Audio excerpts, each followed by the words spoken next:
We're back with another movie review. Today I'm going to be talking about Dr. No. Dr. No was the first of the James Bond series. Now, just to do a little background research about James Bond. So I looked into this, and Ian Fleming wanted to make a character for his book that was going to be very macho, sexy, sleek, but he had to be Anglo-Saxon, and he had to portray a certain persona about what a man's man would look like in the 60s. So he based James Bond off a couple of men, and he took their characteristics and personalities and combined them together into what we know of today as James Bond. So this first movie was filmed in Jamaica and in England, and the budget was $1.1 million, and it did pretty well in the box office at 59.5. Again, this is adjusted to inflation according to 2017. So James Bond is recruited by the MI6 and to cooperate with the American CIA to bring down some radio jamming interference signals that have been happening and that have been disrupting the rocket launches. Now, upon his arrival, we find out that James Bond is a man of many faces, so he often uses different disguises, and he also uses different names when he's on the mission to try to get the information he needs.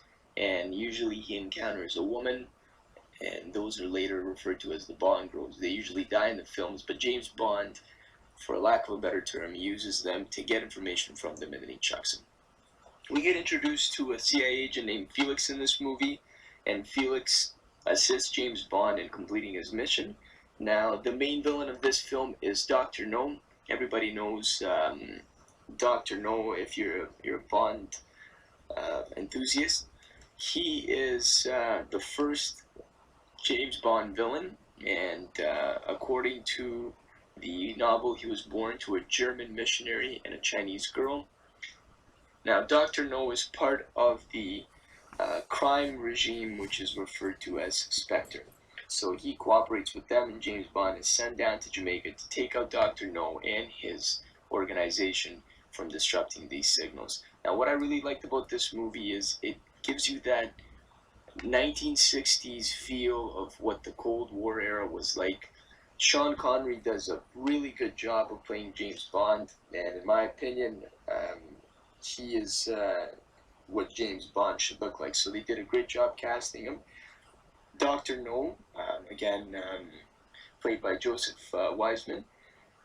I'm not too familiar with him, but he did a great job portraying as Dr. No. He's emotionless, he's ruthless, and he's very, very determined. So this makes it for a great rival to James Bond.